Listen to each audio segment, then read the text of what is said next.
सिंधुदुर्गच्या डोंगरांना नेमकं काय होते? रोज 500 डंपर, रेल्वेने गोव्याकडे जाणारी माती आणि गुगल अर्थने उघड केलेले कथित सत्य. आज आपण अशा एका प्रकरणाबद्दल बोलणार आहोत ज्याने संपूर्ण कोकणात खळबळ उडवली आहे. हा विषय आहे सिंधुदुर्ग जिल्ह्यातील सावंतवाडी तालुक्यातील तळवणे कोंडुरा परिसरातील कथित बेकायदा खजिनयुक्त माती उत्खननाचा. पर्यावरणवादी आणि सामाजिक कार्यकर्त्यांनी केलेल्या आरोपांमुळे हा विषय अचानक राज्यभर चर्चेत आला. प्रश्न फक्त मातीचा नाही, प्रश्न आहे पर्यावरणाचा, प्रश्न आहे नैसर्गिक संपत्तीचा आणि प्रश्न आहे प्रशासनाच्या भूमिकेचा. नमस्कार, मी किशोरी खांडेकर आणि तुम्ही पाहता अनफिल्टर्ड महाराष्ट्र. कोकण म्हणलं की डोळ्यासमोर येतात हिरवेगार डोंगर, दाट जंगल, नद्या, धबधबे आणि समुद्र किनारे. सिंधुदुर्ग हा महाराष्ट्रातील सर्वात निसर्ग संपन्न जिल्ह्यांपैकी एक मानला जातो. मात्र गेल्या काही वर्षात विकास, खाणकाम, महामार्ग आणि विविध प्रकल्पांच्या नावाखाली निसर्गावर मोठा ताण येत असल्याची चर्चा सातत्याने होत आहे. याच पार्श्वभूमीवर तळवणे परिसरातील कथित उत्खननाचा विषय पुढे आला आहे. या संपूर्ण प्रकरणाला सुरुवात झाली ती पर्यावरणवादी नेते डॉक्टर जयेंद्र परुळेकर यांनी केलेल्या गंभीर आरोपांपासून. त्यांनी प्रसिद्धी पत्रकाद्वारे दावा केला की तळवणे कोंडुरा परिसरात मोठ्या प्रमाणावर खजिनयुक्त मातीचे उत्खनन सुरू आहे. विशेष म्हणजे त्याने केवळ आरोप केले नाहीत तर गुगल अर्थवरील सॅटेलाइट छायाचित्रांचा आधार घेत या भागातील बदल दाखवण्याचा प्रयत्न केला. त्यांच्या म्हणण्यानुसार काही वर्षांपूर्वी हिरवागार दिसणारा डोंगराळ भाग आता मोठ्या प्रमाणावर खोदकाम झाल्याचे स्पष्टपणे दिसत आहे. गुगल अर्थ ही सर्वसामान्यांसाठी उपलब्ध असलेली सॅटेलाइट प्रतिमांची प्रणाली आहे. यामध्ये वेगवेगळ्या वर्षातील प्रतिमा पाहता येतात. पर्यावरणवादी कार्यकर्त्यांचा दावा असा आहे की जुन्या आणि नव्या प्रतिमांची तुलना केल्यास अनेक टेकड्यांचे स्वरूप बदललेले दिसते.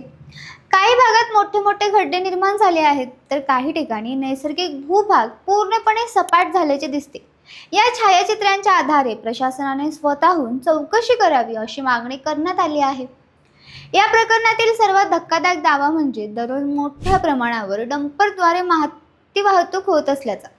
काही स्थानिकांच्या मते रोज शेकडो डंपर या भागातून बाहेर पडताना दिसतात. याशिवाय झारपा रेल्वे स्थानकातून रेल्वे रॅकद्वारे मोठ्या प्रमाणात माती गोव्याच्या दिशेने पाठवली जात असल्याचा आरोप करण्यात आला आहे.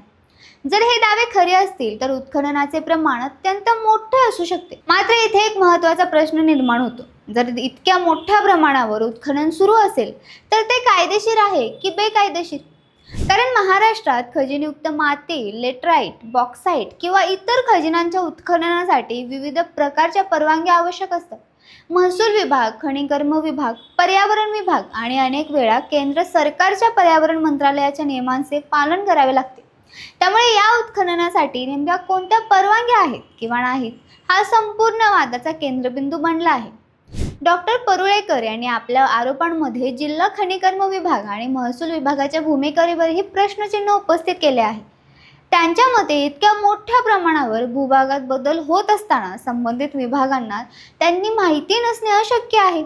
त्यामुळे प्रशासनाने याकडे दुर्लक्ष केले का किंवा सर्व परवानग्या अस्तित्वात आहेत का याची सखोल चौकशी होणे आवश्यक आहे. या कथित उत्खननाचा पर्यावरणावर काय परिणाम होऊ शकतो हा देखील महत्त्वाचा मुद्दा आहे. डोंगर कापले गेले तर त्या भागातील नैसर्गिक जलस्रोतांवर परिणाम होतो. पावसाचे पाणी जमिनीत मुरण्याऐवजी वाहून जाते. परिणामी भूजल पातळी कमी होऊ शकते. तसेच भूस्खलनाचा धोका वाढतो कारण हा मुसळधार पावसासाठी ओळखला जातो. अशा परिस्थितीत डोंगरांची नैसर्गिक रचना बदलल्यास भविष्यात गंभीर पर्यावरणीय संकट निर्माण होऊ शकते. तज्ज्ञांच्या मते डोंगर हे केवळ मातीचे ढिगारे नसतात, ते संपूर्ण परिसंस्थेचा भाग असतात. एका डोंगरावर शेकडो वनस्पती, पक्षी, कीटक आणि सूक्ष्मजीवांचे जीवन अवलंबून असते. उत्खननामुळे ही परिसंस्था नष्ट होऊ शकते. त्यामुळे पर्यावरणवादी संघटना या विषयाला केवळ आर्थिक किंवा प्रशासकीय मुद्दा मानत नाहीत तर तो भविष्यातील पिढ्यांच्या हक्कांशी जोडलेला विषय आहे असं सांगतात. गोव्याचा या प्रकरणाशी संबंध का जोडला जातोय हाही एक चर्चेचा मुद्दा आहे. गोव्यात बांधकाम उद्योग, पर्यटन क्षेत्र आणि विविध विकास प्रकल्पांसाठी मोठ्या प्रमाणावर माती व खनिजांची गरज असते. त्यामुळे जर सिंधुदुर्गातून मोठ्या प्रमाणावर माती वाहतूक होत असेल तर त्याचा अंतिम वापर कुठे होतो हा प्रश्न उपस्थित केला जात आहे. मात्र या दाव्यांबाबत अधिकृत नोंदी सार्वजनिक होणे आवश्यक आहे. सिंधुदुर्ग आणि कोकणात यापूर्वी खाणकामाशी संबंधित अनेक वाद झाले आहेत. बॉक्साईट खाणी, दगड खाणी आणि विविध उत्खनन प्रकल्पांवर स्थानिकांनी अनेकदा आंदोलन केले आहे. कारण लोकांचा अनुभव असा आहे की उत्खननामुळे रस्ते खराब होतात, धुळीचे प्रदूषण वाढते, शेतीचे नुकसान होते आणि पाण्याच्या स्रोतांवर परिणाम होतो. त्यामुळे तळवणे प्रकरणाकडेही स्थानिक नागरिक अत्यंत गांभीर्याने पाहत आहेत. या संपूर्ण प्रकरणात सर्वात महत्त्वाचा मुद्दा म्हणजे पुरावे. आरोप गंभीर आहेत, गुगल अर्थवरील प्रतिमा आहेत, स्थानिकांचे दावे आहेत, मात्र यासोबतच अधिकृत सर्वेक्षण, ड्रोन मॅपिंग, महसूल नोंदी, खनिकर्म परवाने आणि पर्यावरणीय मंजुरी यांची तपासणी होणे आवश्यक आहे. अन्यथा आरोप आणि प्रत्यारोपांच्या पलीकडे जाऊन सत्य बाहेर येणे कठीण होईल. प्रशासनासमोरही मोठे आव्हान आहे, कारण जर सर्व काही कायदेशीर असेल तर त्याची स्पष्ट माहिती जनतेसमोर ठेवावी लागेल आणि जर अनियमितता आढळली तर दोषींवर कठोर कारवाई करावी लागेल. दोन्ही परिस्थितीत पारदर्शकता आवश्यक आहे. आजच्या डिजिटल युगात गुगल अर्थ सारखी साधने सामान्य नागरिकांनाही उपलब्ध आहेत.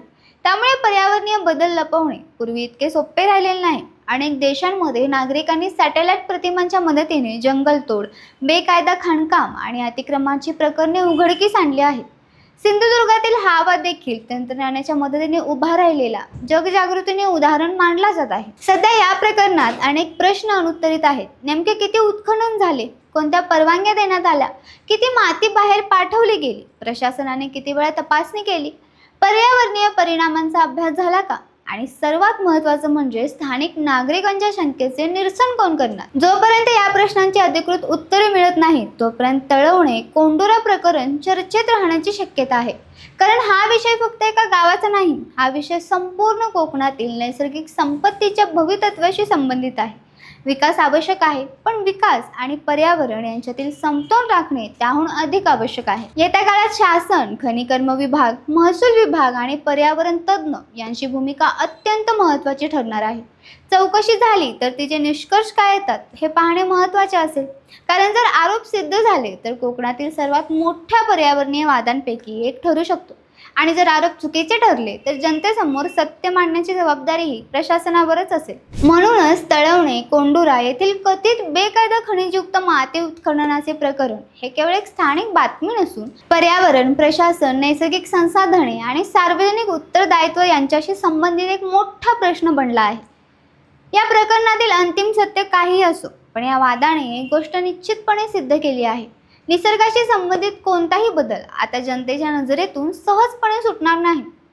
तुम्हाला जर ही माहिती आवडली असेल तर चॅनलला लाईक करा, शेअर करा आणि सबस्क्राईब करायला विसरू नका. धन्यवाद.